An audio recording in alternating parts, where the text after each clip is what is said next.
In the early morning hours of September 11, 2001, our country, and specifically American law enforcement, was forever changed. The terrorist attacks that murdered thousands of innocent Americans in New York's Twin Towers, the Pentagon, and on United Flight 93 are burned permanently in our memories. Particularly painful, we saw our brothers and sisters from the NYPD and FDNY not hesitating for a second to put themselves in harm's way, only to fall victim to that attack. In the years since, we have made many reforms, not just at the national level, but at the local level as well. As a department, we formed what today is known as Counterterrorism and Special Operations Bureau. The iWatch program was also born in the aftermath of 9/11. LAPD's proactive commitment to protecting our city has made us a national leader in counterterrorism practices. As we commemorate the 10th anniversary of the 9/11 attacks, keep the memory of our fallen brothers and sisters alive through continued vigilance. We can never become complacent.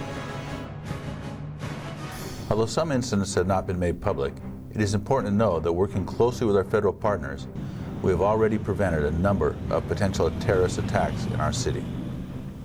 We must continue to be vigilant and never become complacent. There is no better way to honor our fallen heroes. Over the past decade, our department has been able to upgrade many of our facilities thanks to the voter-approved Proposition Q. Some of these upgrades included replacement stations for Harbor, Hollenbeck, Rampart, and West Valley areas. The Metropolitan Detention Center, Emergency Operations Center, Valley and Metro Bomb Squad facilities, Valley Bureau, and Topanga Area Station were brand new facilities also built with these funds. During the construction process, we made every effort to keep costs to a minimum and to complete the projects on time. As a result, we have money left over. With these remaining funds, our attention turned to the aging Northeast Station. On July 19, 2011, the City Council approved use of the remaining Proposition Q bond funds for the construction of a replacement facility for Northeast. The new station will be built on the existing Northeast site, and the design will be an adaptation of the Olympic Station. Currently, the replacement project only includes the construction of the new station, but there are plans for a new parking structure and motor transport facility that will be constructed when additional funds are available. The replacement of Northeast Station has been the highest priority for the department's construction program since the completion of the Prop Q projects and the new police administration building. The city family, including the Office of the Chief Administrative Officer, the Chief Legislative and Analyst, the Bureau of Engineering, and the architects of the facility all work together with the LAPD to make the Northeast project possible out of existing bond funds. We expect to break ground in the summer of 2012. Before then, Facilities Management Division will be meeting with Northeast employees to provide them with information on the project and solicit their input. As your chief, your safety is my top priority. I'm always looking for ways to improve safety for you. But officer safety is not just about wearing your seatbelt or dodging bullets. Officer safety entails much more. Recently, there have been reports in the media of law enforcement personnel from other agencies resorting to fraudulent schemes or other law-breaking actions because of precarious financial positions their lifestyle put them in. Careers and families have been lost. This is unfortunate and, more importantly, unnecessary. One of the benefits of working for LAPD is the variety of help available to you. Organizations such as the Los Angeles Police Relief Association and the Los Angeles Police Protective League, along with internal sections such as Behavioral Science Services, have services available to assist you in a time of need.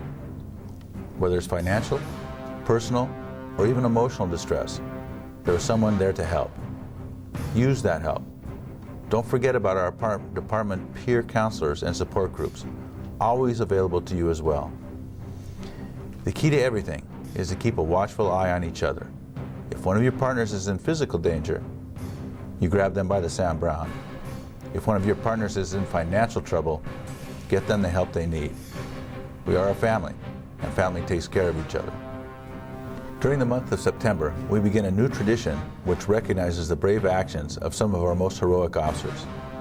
The new Purple Heart Medal will serve as a reminder of the many life and death dangers you face every day.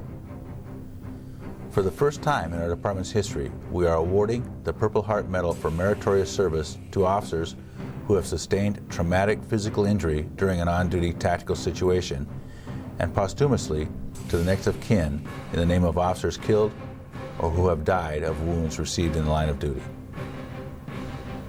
The Department is proud to present this award as an opportunity to commemorate the extraordinary sacrifices of noble Los Angeles Police Department officers. The first Purple Heart ceremony will be held at the JW Marriott at LA Live on September 15th, 2011. I hope you can join us for this very special event. In late July, 5 of our officers suffered serious duty-related injuries during 2 separate incidents in Topanga and Hollenbeck areas. In the first incident, 4 officers from Topanga Division were involved in a serious traffic collision, which resulted in each of them being hospitalized for injuries sustained. Police officers Brian Thornton and Kurt Logan were treated for minor injuries and released. Police officer Francisco Rubio was admitted to the hospital, treated, and released a few days later. However, police officer Mark De La Torre suffered major injuries and was admitted to the intensive care unit where he remains hospitalized in serious condition. In the second incident, police officer Alan Krish, Hollenbeck Division, was stabbed during a violent confrontation with a 415 man. Thankfully, Officer Krish is expected to make a full recovery from his injuries. These incidents are yet another reminder of the dangers we face every day as LAPD officers. Please keep these 5 officers in your prayers, and please keep an eye out for all your brother and sister officers. I want to remind you to always be aware of your surroundings. Watch everyone's hands, assume nothing, and expect the unexpected.